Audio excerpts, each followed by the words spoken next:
And then Christina Goodwin, our state manager, will be sharing some updates with you. And then we'll get right into Matt's presentation and make sure we have plenty of time afterwards for questions and answers. So with that, I will begin.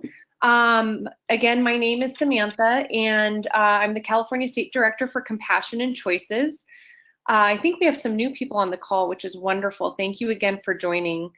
I was very excited. About 2 weeks ago now, the California Healthcare Foundation put out the results of an incredible study that they did over the last year about end of life and serious illness.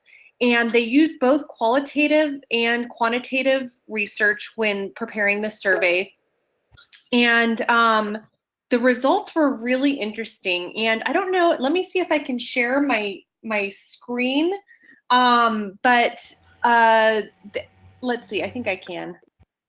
Can everybody see my, oh, I see me now. Okay. Can you see my screen? Yeah. Wonderful. Okay. Oh, dang. So the first result that I'm very excited about is that they asked participants, and they really went through different demographics. They asked the question, and they posed it this way, so it's really a clear question. They asked, in June of 2016, the End of Life Option Act became law in California.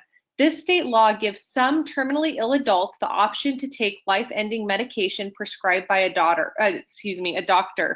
Do you support or oppose people having this option? And the vast majority said that they support it. In fact, 75% of Californians across the board said that they support the option of medical aid in dying. This actually is the same statistic that we've seen over the last few years. There's a steady support of 75% of the general population. And then when you break it down, you can see these different demographics. So Asian Pacific Islander, there's 76% support, Black 70%, Latino 68%, 82% amongst white demographics. And then you can also see, can someone mute their phones? Thank you. You can also see it in terms of income level. So those who are at 150% or less of under the federal poverty line, there's a 65% support. Those who are at 150% to 399% of the federal poverty line, there's a 71% support. And then those who are 400% or over the federal poverty line, there's an 83%. With 75% support overall. So this is really interesting and exciting data. We actually reached out to the California Healthcare Foundation, and we have the full report with all of their tabs, and we're going through it, and it's really interesting because they actually do break it down by region.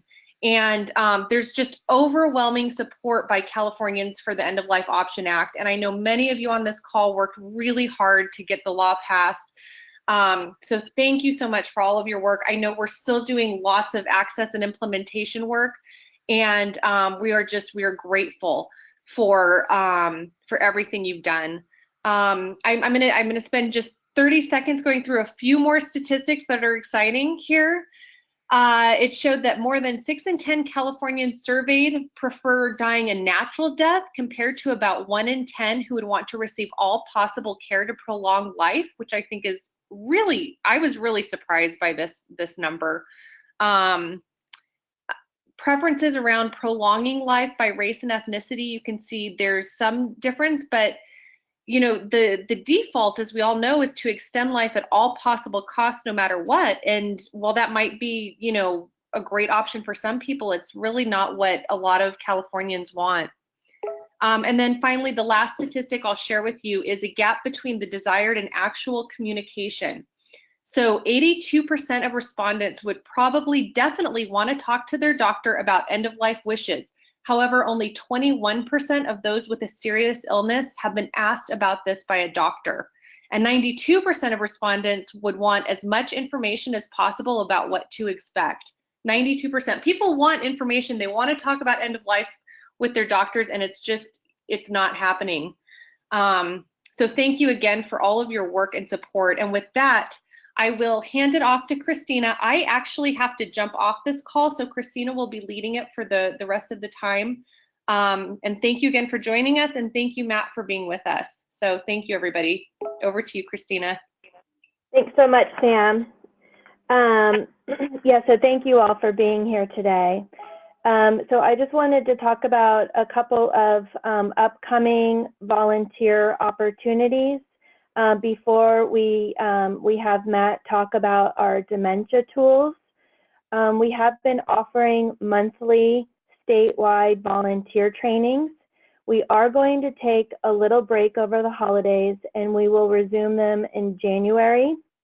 I've scheduled the next training it's 5 p.m. to 6 p.m. I'm trying to do an evening training on Thursday, January 16th.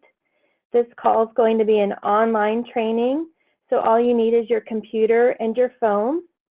Also, we hosted a Spanish-speaking volunteer training recently, and I have a recording for anyone that is interested in watching the training and then going out and doing Spanish-speaking presentations for us. For both the California volunteer training and the Spanish-speaking training, if you're interested in signing up for them or receiving that recording, you can email me at cgoodwin@compassionandchoices.org. And now I'm going to turn it over to Matt, who's going to talk about our dementia tools. Wonderful. Thank you so much, Christina. And I'm going to go ahead real quick and share my screen so that you have that and can see the presentation. So just give me 1 second to get in presentation mode. Oh, wrong screen. Hold on just 1 second.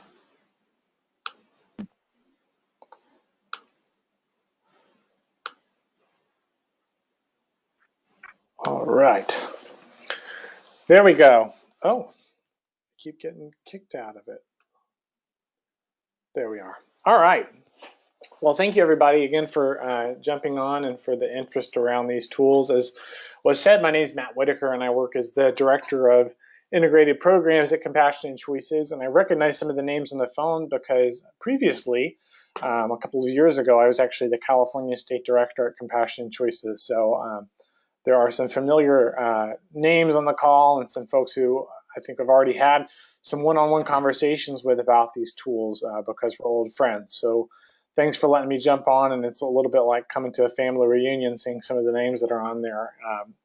But today I want to give a little bit of an overview of our dementia tools, and more so than even going through the tools kind of line by line, talk about a little bit of the rationale about why we're engaged in the work that we are around dementia and why we're taking the particular approach that we are when it comes to addressing the issues that folks with dementia are facing at the end of life.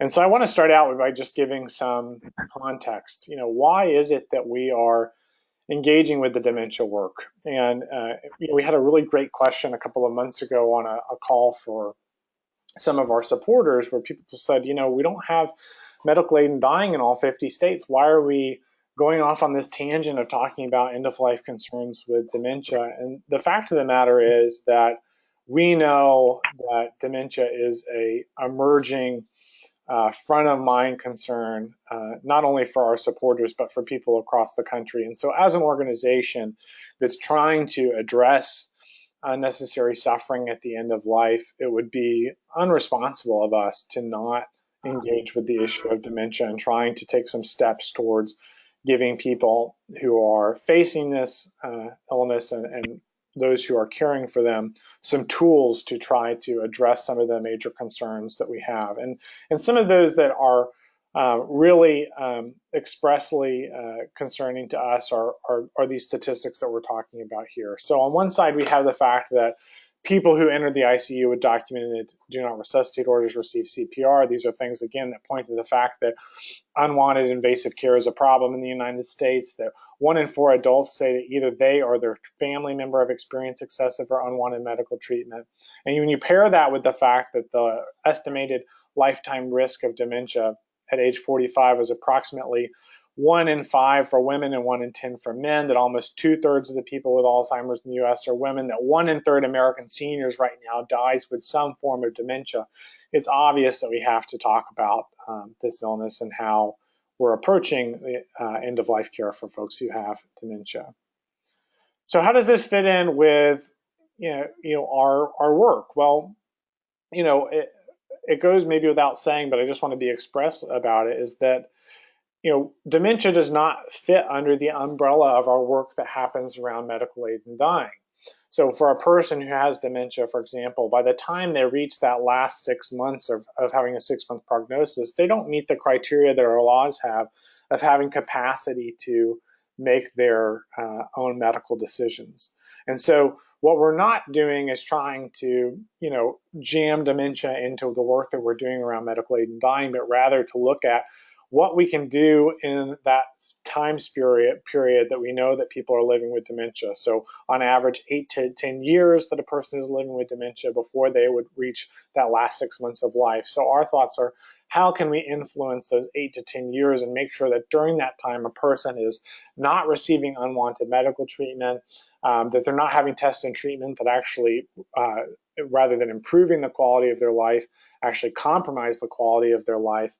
And how do we make sure that for a person who is wanting to make sure that during those times with living with dementia, that they're not having treatment that would extend the quantity of their life while impeding on the quality of their life? How do we make sure that there are options for documenting those wishes in advance with some granularity, so that, again, caregivers and people who are making these decisions feel like they can do it in a really empowered way, and that, again, that they're able to do so in a way that feels good to them and would be in line with the values that their family member has.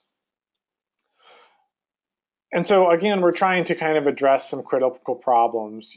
Again, how do I ensure that the care I receive is based on my values and priorities for my quality of life? How do I ensure that when I'm facing an illness that's going to impair my ability to make those decisions for myself, and when I'm going to be relying on the decisions that someone else is making for me?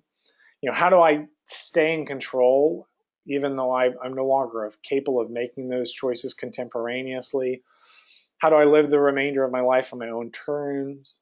And how do I avoid unnecessary costs and unwanted invasive procedures in the final stages of my life? So these were the questions that we were ultimately asking.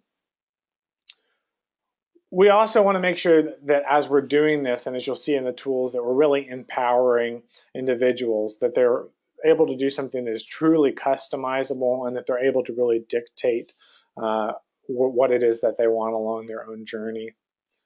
So just to kind of summarize that bit of framing, that the dementia tool is not a path to medical aid in dying for a person with dementia, but it is a path to taking control of what you can control and what we know is legally possible for a person to control in advance when they're facing some sort of illness that's going to impair their ability to make decisions contemporaneously.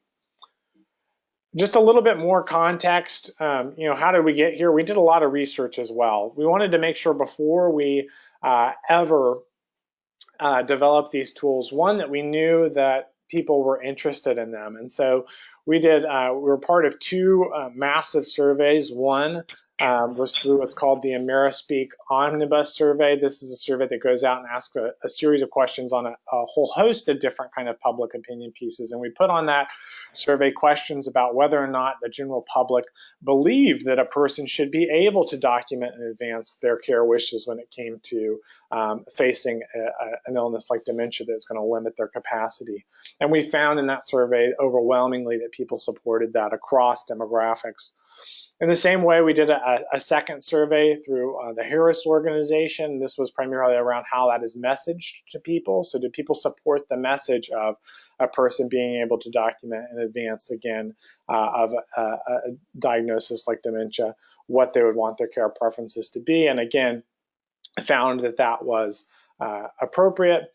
And then once we had drafts of the tools that you'll see today, JBS International, which is a firm, a healthcare solutions firm in Washington, D.C., a very prominent one. They actually control the clearinghouse for the Institute of Aging's work on Alzheimer's. We did a survey with several hundred different potential users across demographics and ages on the usability of the tools that we then use to create next iterations of them and to continue to hone in on those pieces.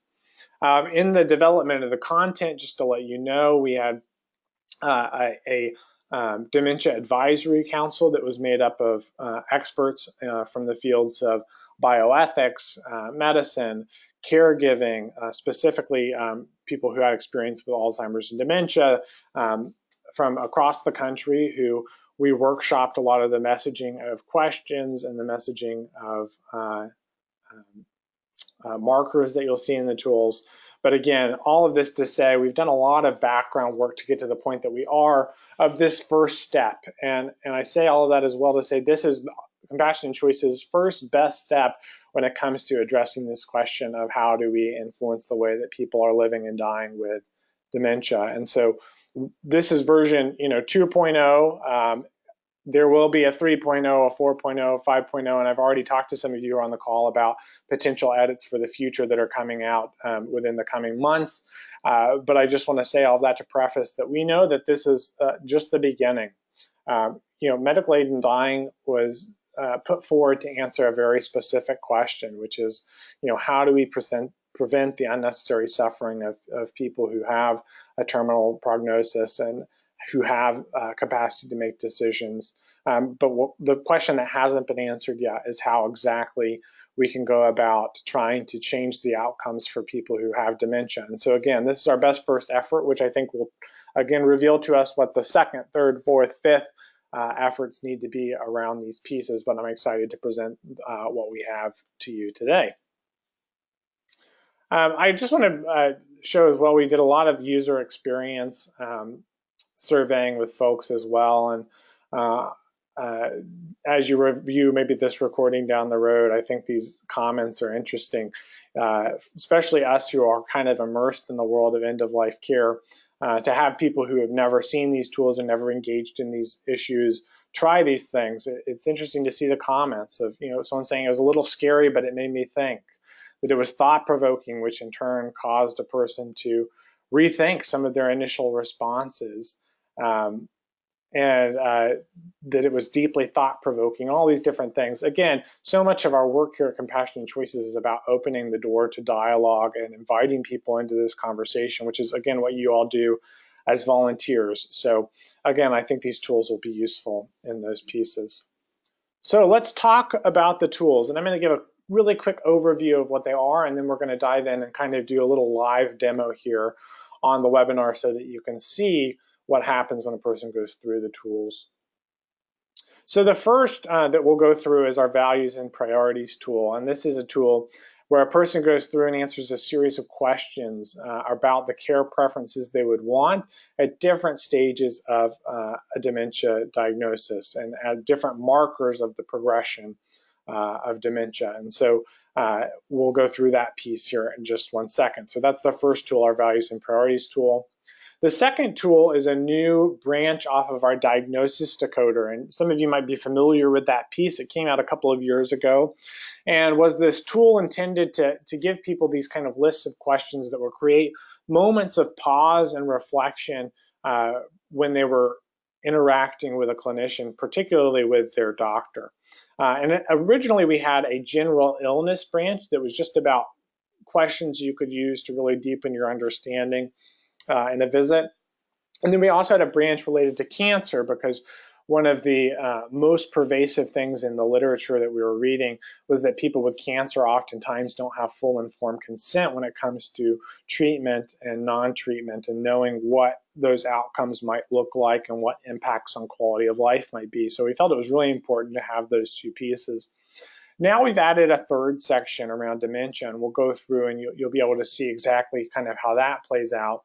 But again, because as we're discovering through the literature and as our experience and more people are diagnosed with dementia, it's a fairly pervasive problem of people encountering unwanted tests or treatments without, again, those moments of pause where they could decide, is this something that really aligns with my loved one's values and priorities? Is this something that is going to improve their quality of life? Just asking those questions of what would happen if we don't go down this route in order to address that. And we'll talk about some specific scenarios in just a second as well.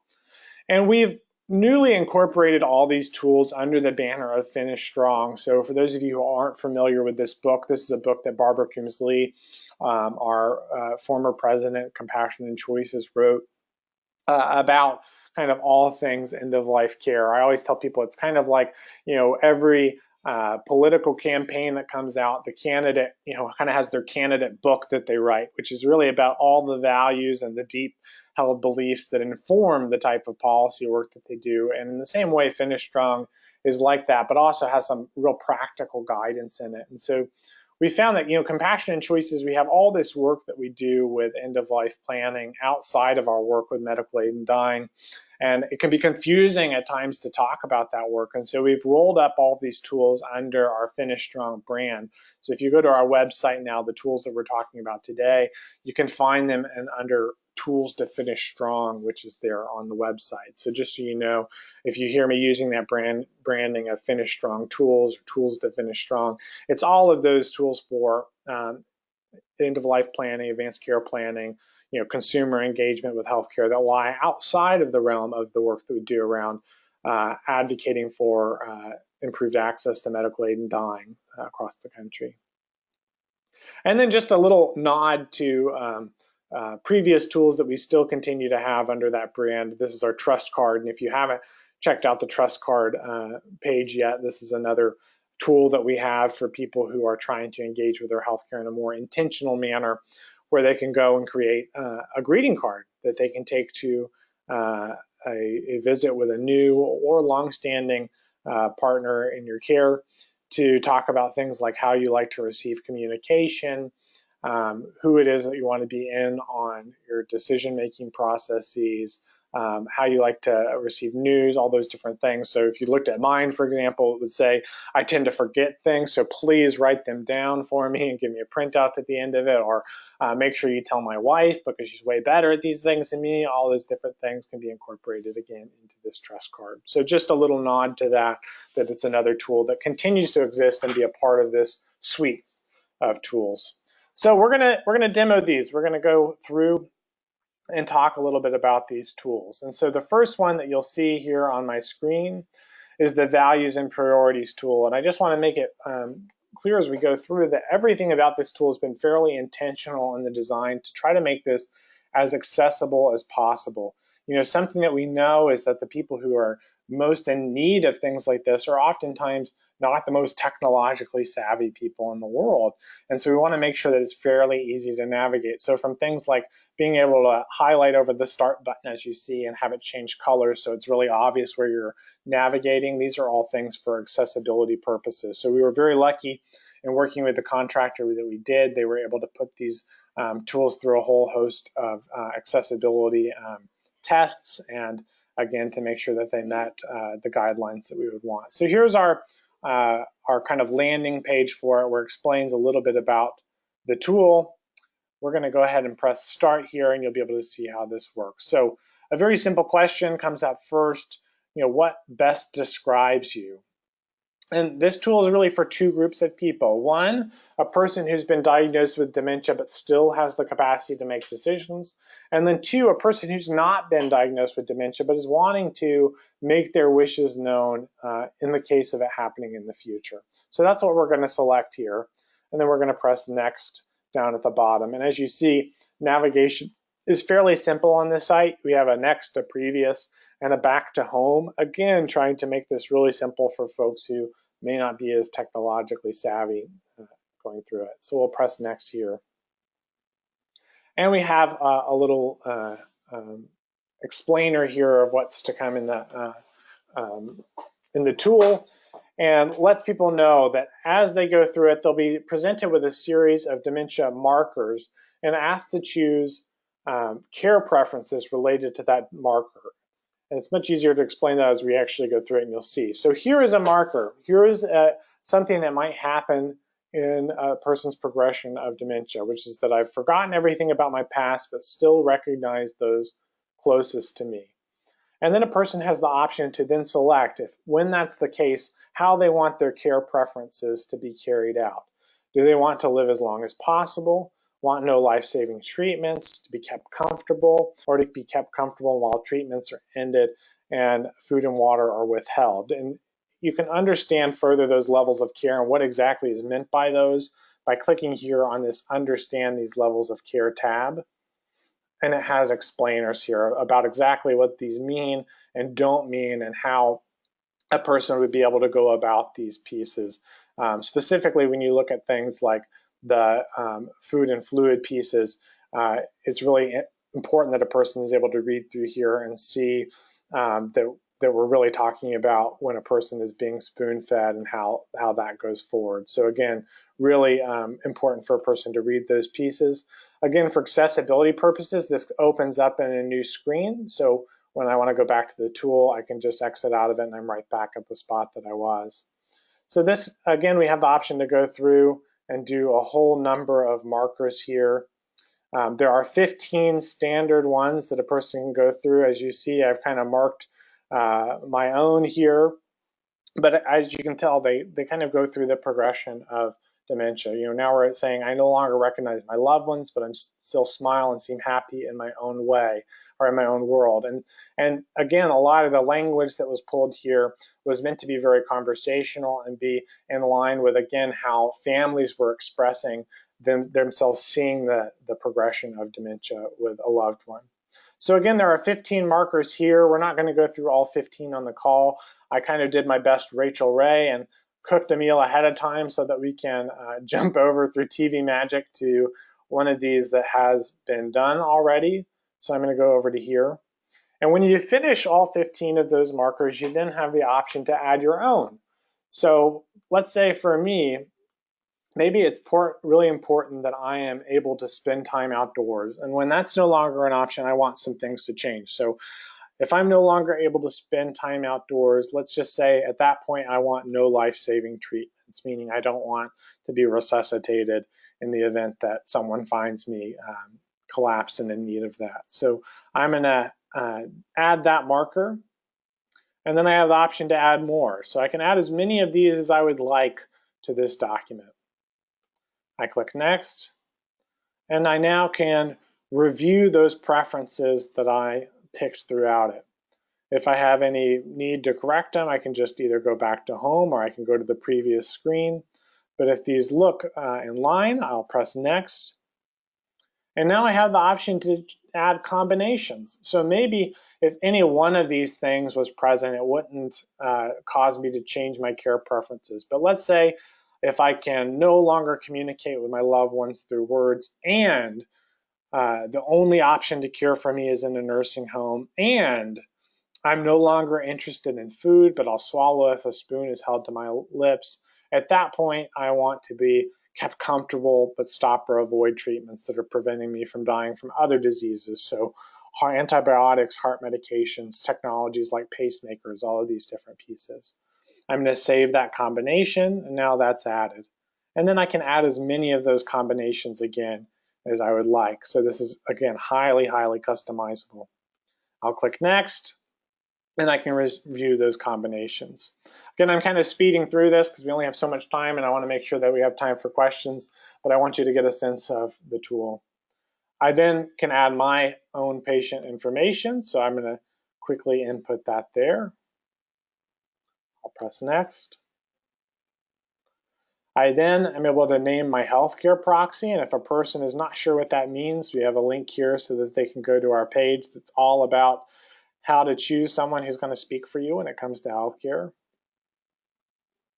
Exit there.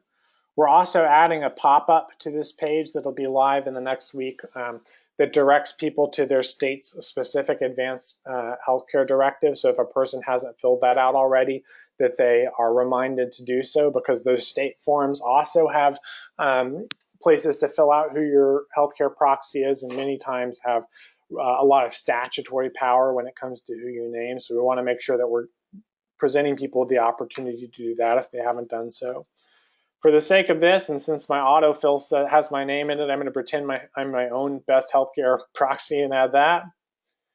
And then you have something interesting down here, and this is something that our council was fairly passionate about, which is having the option to exclude an individual from knowing about your care. So some situation we often hear about is that inadvertently, perhaps a estranged family member, finds out about a person's care that's going on. They insert themselves into the situation in some way, or the mistake happens where the person calls the front desk and says, is my sister so-and-so there, and how is she doing? And inadvertently information gets shared, and oftentimes it makes things more difficult for those folks who are making decisions on behalf of a person. So again, if a person wanted to exclude someone from knowing about their care, they could add that to this document as well. As far as I know, we're the only healthcare directive that's out there that has specifically that part added to it. And again, it was something that as people we were talking to who are advocating for choices for those with dementia, they were fairly passionate about the fact that that needed to be added to this tool. I'll click next. Again, at each of these stages, you have the option to review, so I can review my information there and make sure that it's all accurate. If it's not accurate, I can really simply edit it. As you see, again, we have the pieces here where whenever you highlight, you're able to click. And now we're at the end, and we kind of get what the, as I call it, like the cooked meal looks like, which is viewing our customized dementia provision to advanced directive. So all of that information that I inputted in the tool has now been incorporated into this document. So you have my choices at the top. You have my patient and proxy information here. And then at the bottom, you have a place for me to sign this and for 2 witnesses to sign this document as well. On that final page, a person also has the option to download the document, to email it to themselves or to someone else, and to download a Word version of the document or to email a Word version of the document. Something that we're adding to this final page as well is the option to log in and create an account, so that if you wanted to continually visit this document and change things, that your work would be saved and you wouldn't have to redo it. On average, we find it takes a person about 20 minutes to go through this tool in a thoughtful way. But again, we want to make sure that we're able to save time for people if they want to change anything in the future or want to have a conversation and come back and revisit the tool. So that will be something that's coming in the next month, is actually a login feature on this final screen. So that's the values and priorities tool. Let me really quickly talk you through the decoder, and then we'll open up the floor for questions. So here we are, we're at our diagnosis decoder, and now we've selected that we're seeing someone based on getting more information around a person with a dementia diagnosis. And we have 4 different options here. And again, these are the 4 that we came up with in drafting this tool. This may change, we may adapt, and many of the questions here, thanks to really good feedback from folks, we're going to be adding some extra resource pieces around as well, but I want to show you kind of the initial tool. We have these different options. The first one, kind of similar to our values and priorities tool, is a person who's in the early stages of dementia and is wanting to discuss future care, so a person who still has capacity. A person who doesn't have dementia but is maybe wanting to explore questions around treatment plan if they do. So, we have that tool that we go through, the values and priorities tool. Let's say a person prints off their document and they want to have a conversation about it. This provides some questions around that. We have a section for caregivers. This is the one I think will most often be used, which is a person wanting to talk about their loved one's care and treatment plan.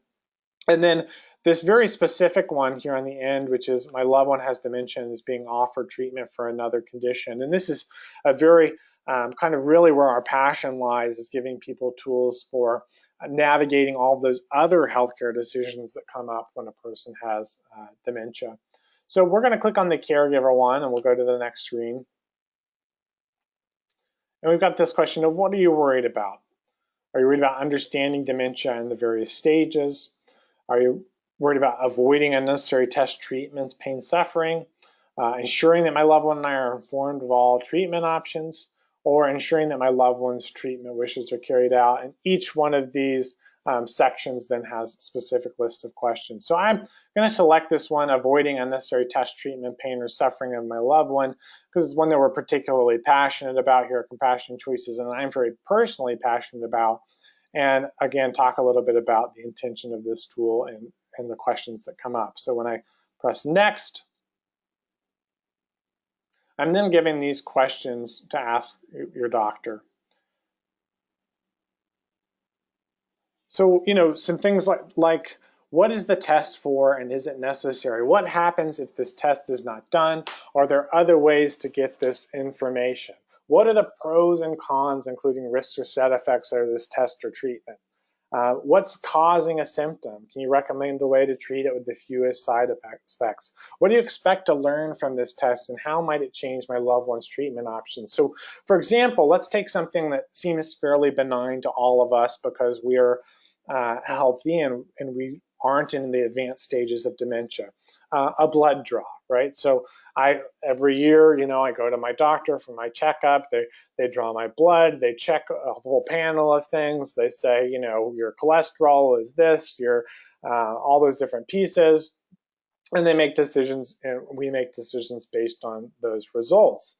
Now, in order for me to go have that test done, I have to, I go to a special lab.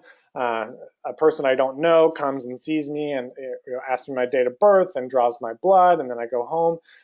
But imagine that if you're a person who has advanced dementia, for whom being in a familiar environment is very important, or it's very confusing when you get outside of that environment. Let's say I'm living in some type of supportive care setting, and my family's not nearby. So if I go and have a test, that means that medical transport has to come and pick me up. So now I'm someone who is already confused, and a stranger's coming. They're putting me in a car that's unfamiliar to me. We're driving to a location. I'm put in a room by myself. A stranger then comes in and pulls out a needle and pokes me in the arm, and my blood's coming out. What is this all about? And the next thing you know, that person, just based on that decision to pursue that test, based on that, what seems fairly benign, all of a sudden, that person with dementia, maybe they've experienced some, outlashing behavior, or they hit the person who was trying to take their blood, or whatever it might be, not because they're violent, but because it's a confusing and decentering experience for them. But it can cause a whole, snowball effect of suffering for that individual outside of even just that one event. Also, that you can find out results that maybe wouldn't even change your decisions when it comes to what type of care that person is receiving. Maybe it's just that something in a computer said it's been a year and this person should go in for this. But if the person's cholesterol is high or if something's off, you wouldn't even change the way that you're providing treatment based on that. So why put this person through that suffering?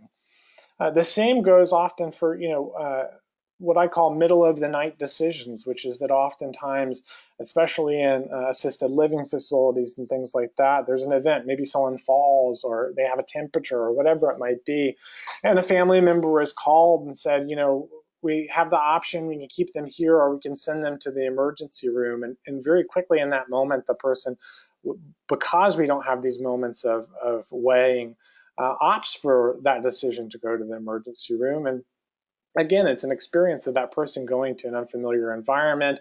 Maybe their sleep schedule is then thrown off, and they're anxious. And so now they're on anxiety medications, and they went to the hospital, and the hospital said, oh, we're going to put them on pureed food. And it happens to be that food is the one thing that gives them any joy in life. And all that has to be reversed when the person comes back to the setting that they're familiar with. All of these things cause a lot of unnecessary suffering for people with dementia. And so again, our goal is to stop that from happening. And in the same way, to prevent some of the treatments of other underlying conditions that maybe would be a person with dementia's mode of having a peaceful death. So, for example, a person has dementia, but also they have cancer. There was just a story just today, a really profound one about a woman who was trying to help her father with Alzheimer's be able to have the death that he wanted. And she talked about a resident who was in his memory care facility who kept going to the trash can in the hallway with these fits of nausea and vomiting. And she asked the nurse why it was that this person was so ill. And they said, well, it's side effects from the chemotherapy.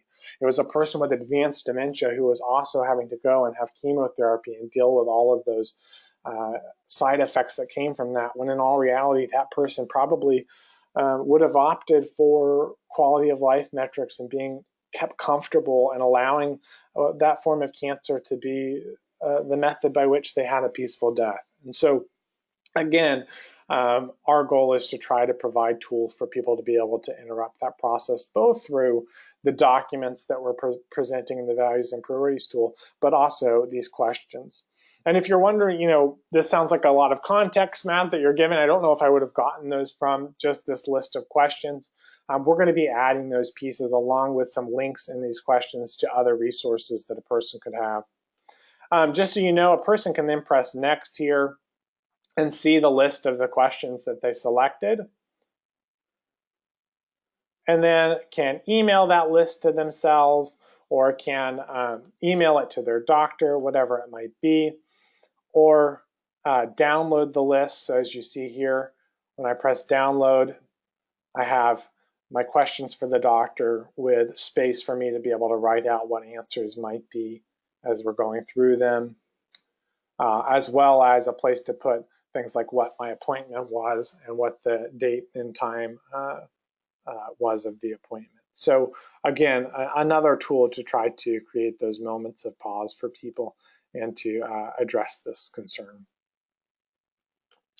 So with that being said, I think I talked your ears off for a long time. We're going to go ahead and open up the floor to questions. Now, at the moment, we have folks muted, and that's because we have all this background noise and we've been recording. Want to make sure that that's clear and things. But what we can do is, if you have questions, there's two ways we can do this. One, if you're on your computer, you can add those to the chat section that's here below. There's also an option here to do what's called, raising your hand on the call. You should have a little click option for that. But if you want to add your question to the chat section here initially, we can answer those questions. Or if you just say you want to be called on, we can unmute your phone for a moment and be able to do those pieces. Or if you're able to unmute yourself, go for that as well. But we'll just try to keep it from devolving into chaos as we all talk at the same time. So I do see one first question, which is it possible to get a copy of the slides? And can we get a link for the questions? Yeah, I can absolutely send Christina a copy of the slides that she can share out afterwards, as well as links to both tools so that you can explore those. And I think I hear somebody off mute, so I'll open to that person to ask a question. Hi, this is Jennifer. I have a question. Sure. Okay. So I'm new to this group, and I'm so impressed with everything you do. I've just been through this with my father, and we did have a good enough advance directive so that we could, do the right thing and not not prolong his suffering. So I am very interested in creating my own advance directives. So as soon as I saw your tool, I jumped in, didn't even know about the webinar. So I've gone through it and produced one, but I have a question about the intro text on when you kind of spit out this document, and it refers to if I develop an advanced stage of Alzheimer's disease or other incurable progressive dementia. And then it goes into all the details. So my concern is the definition of advanced. In the beginning of your presentation, you talked about the 8 to 10 years at the beginning, and then the last 6 months of being, severe dementia. But with a lot of these questions, you want to be able to make these choices before it gets severe, so that you don't have to live with severe dementia. So I'm kind of trying to understand how when you answer all these questions, does it really only apply in the case of where dementia is really bad, and then who decides that? Yeah, that's a great question. So when we use that term of when, in the case of advanced dementia or some other progressive form of dementia, we're talking about, ultimately this document is going to come into play when I lose the capacity to make decisions for myself. And up until that point, of course, a person can make those decisions for themselves. And so we selected that language just to make it clear that this was specifically in reference to dementia being the capacity limiting piece.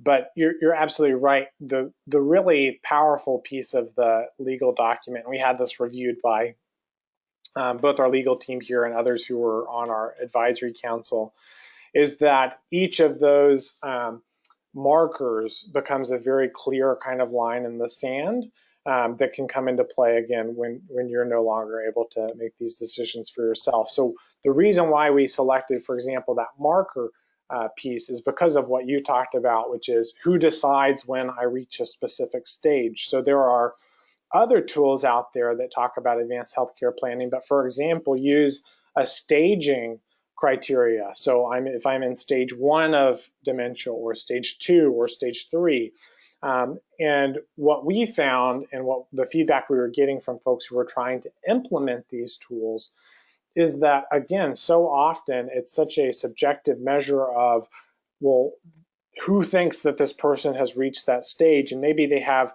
2 of the criteria that are in it, but the third one hasn't come along. So are we really allowed to start making these decisions in the way that they've talked about here yet, or what does it might be? So in talking about the markers, the hope is that, again, a person is able to exercise this as soon as they reach those points. And again, that this document would come into play specifically when a person no longer has the capacity to make them for themselves. And that language in the top paragraph is what we've used for years and years in our other dementia addendums, which were not nearly this concrete or this extensive, but again, kind of tried to deal with a similar problem. It's a great question. Thank you. That is really helpful. Yeah, really helpful. Matt, there's a question from Sarah in the chat box. Sarah, I don't know if you're able to talk, but do you see the question, Matt? I do. Yeah, the question is, are there scenarios described that help people understand what their choices mean? So this is, in the values and priorities tool, there is a section about understanding what those marker choices mean. And we really quickly skimmed over it as we were going through the demo, but it's an extensive section that talks about each of those things. So what does it mean to have all treatment options going on? What does it mean just to say no life-saving measures? What does it mean to say no life-saving measures and stop treatment of other illnesses? So it talks about those pieces in good detail there. And that's an option that a person has at every marker as they're going through. So every time I make that decision, there's a section there that says, help me understand what these choices mean, and you can click on that and go through it. So that's a great question. And then something in the decoder tool, as we were talking through, why those questions are important. We're working on adding some context to those questions as well, so people understand what it is that we're hoping that they're getting at as they're asking that question, as well as some other tools. So some of the questions might get at things that we have the answers to in our materials that we have. So a person wouldn't necessarily have to ask that of the clinician. They could get some information ahead of time. So we're trying to incorporate all of that as well. So now that the tools are done, it's really about how do we cross-pollinate these tools, but also the resources that we have, and also the resources that really incredible organizations that are doing work around Alzheimer's and dementia have, as well as giving some people help, if they don't get the answer that they need. Sid, who I think might be on the call, Sid Adelman, who's an incredible volunteer in California and a wonderful advocate around dementia in the state as well, presented that, oftentimes some of these questions might be better answered by a social worker or by another allied healthcare professional. So making sure that people know where to look for answers if they're not able to get the answers that they need. So we want to do everything possible to make this easy for folks to be able to engage with this, because it's hard enough as is to go through this caregiver's journey for folks. Here's another question from Susan. Thank you, Susan. Which is, what is the likelihood that the instructions to withhold food and water could be made to stick? Would that depend completely on how assertive your proxy is? Could a nursing home refuse to let a demented person's proxy refuse food and water on behalf of the patient? This is a great question. What is the likelihood that the instruction would be able to stick? That's a great question. So much of this depends, as you alluded to, on how assertive and how informed the healthcare proxy is, and how well those conversations have gone. So again, these are tools to begin those conversations and to make sure that a person has the tools necessary. And as you alluded to, it also depends on the care setting that a person is in. And so something that we have talked about as well is the fact that when a person is selecting something like a nursing home or a care facility, that these questions and these documents need to be at the forefront of a person's mind as that's going on. And so much of this work that we're doing is about being proactive on those pieces. So another example, because people aren't engaging with these questions early on, because we're not documenting these wishes and having conversations when we're capable of having those conversations, the same is happening when it comes to other care decisions. So for example, oftentimes a person's placement in some type of care facility occurs in some sort of emergent situation, right? So it's just, we've gotten to the point where it's no longer viable for the person to be in the setting that they are in. We're in a bind, the family's not able to help anymore, or it's not safe for them to be in this scenario. And so in that bind, it ends up being, what is the place that can take my loved one right now? What's available within a 10-mile radius that even has a spot for us, rather than having these conversations far ahead of time and being able to then engage in the next step of conversation, which we think might be some of the next steps of iterations of our tools, which is, okay, now I've articulated what my values and priorities are. How do I find a place, and how do I advocate that a place be the type of place that honors those pieces? And it does get harder to make these things stick as more and more people are in on the process. That is just the nature of things, especially when it comes to supportive care settings. Because not only do they have to meet the needs of the person who's living there and what's being advocated for by the proxy, they also have to meet all of the criteria set forth in regulations and laws in the state for what they have to offer to a person. So specifically, the refusing of food and fluids becomes really, really tough in those scenarios, because there's also a legal obligation for that place to continue to offer those things and to continue to make that a part of the daily care routine. And so because of that, it gets tougher. So another iteration that we see coming is that as we explore these tools and explore how they are or are not being honored, also exploring whether or not it's something that we need to engage in legislative action on. So do we need to make sure that we are having statutory language put in place in state advance directives that really honor this piece? Are people having trouble with enforceability of this? Are people encountering issues and it means that we need to file some sort of lawsuit to clarify what the law says in a state? And so we're really putting these tools out there, again, with a great sense of optimism and hope that it is possible for a person to be able to advocate on behalf of a loved one, and for these things, as you said, to stick. But if it happens to be that is really a tough thing, then again, we want to make sure that we are doing all the work possible to make sure that they are more enforceable and that they have that power. And it's been done in some other states most recently, I believe Arizona just added a piece to their advanced healthcare planning documents talking about the specificity of spoon feeding, for example, when it comes to Alzheimer's and dementia. But again, that's something that could come down the road as we look at just how likely it is that these pieces will be honored, just like other advanced healthcare directives. Really great question. Okay, so come on, what the fuck is it? So I'm not seeing any other questions in the chat box, and we've got about 4 minutes left. So if there's maybe one more question from anyone who's on the phone who wants to present it, we can do that. Or if not, we can let everybody have 4 minutes back of their day. I'd like to get something clarified, if I may. Sure. Hello? Oh, okay, good. I'm calling from Seal Beach, California.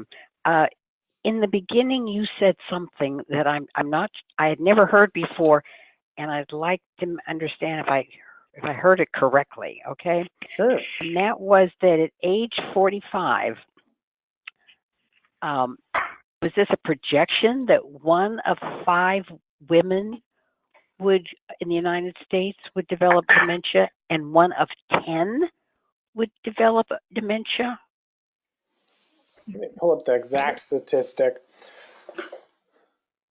So it's the estimated lifetime risk for Alzheimer's dementia at 45. So that means that if I'm 45 years old right now, there's a 1 in 5 chance that I'm going to have some form of Alzheimer's dementia, and a 1 in 10 if I'm a male. And so that's again kind of epidemiological data of they're not able to predict as well for people under the age of 45 what their trajectory might be. But for people at age 45 right now, as they age, the estimated lifetime risk is 20% likelihood that you'll encounter some form of this if you're a woman, 1 in 10 if you're a male. There's also some data that shows that African Americans, for example, have a much higher risk as well. So it's very interesting how that plays out. Do we have time for another question? Fascinating. I've got time for one more. Yeah, I'll take it. I'm calling from Placerville, California. And so I just want to clarify, should we get these tools and update our advanced directive with these tools that are going to be, if I understand correctly, sent out? Should we add them to our advanced directive or redo the advanced directive? We believe you should absolutely add these to the advanced directive. So these are addendums to your advanced directive. So it would be added as an addition to those, again, state-specific kind of statutory forms that are much less specific, okay, but that are, again, have a lot of... Okay. And these are going to be sent out, is that correct? They will be sent out, and they're also available if you go to the Compassion and Choices website. So just Okay. if you're trying to refer people to these as you're just having conversations with them, if you refer them to the Compassion and Choices website, we actually have a highlight of this on the main page where you can click on it, and it'll take you to how you can access these tools as well. Great, thank you. Wonderful. I think I want to be respectful of everybody's time, and we're 1 minute away from 1 o'clock. So I just want to thank everybody for the opportunity to be able to talk to you about these tools, and even more so to do this work and to have the support of all of you. And again, California is an amazing place that holds a really dear spot in my heart. So thank you all for the work that you do and the interest that you have. And I look forward to hearing from you on what you think of these tools and to hearing feedback on them, again, about how they work as you present them to your friends and those in your community. So thank you, everybody. Thank you. Thank you, Matt, for joining us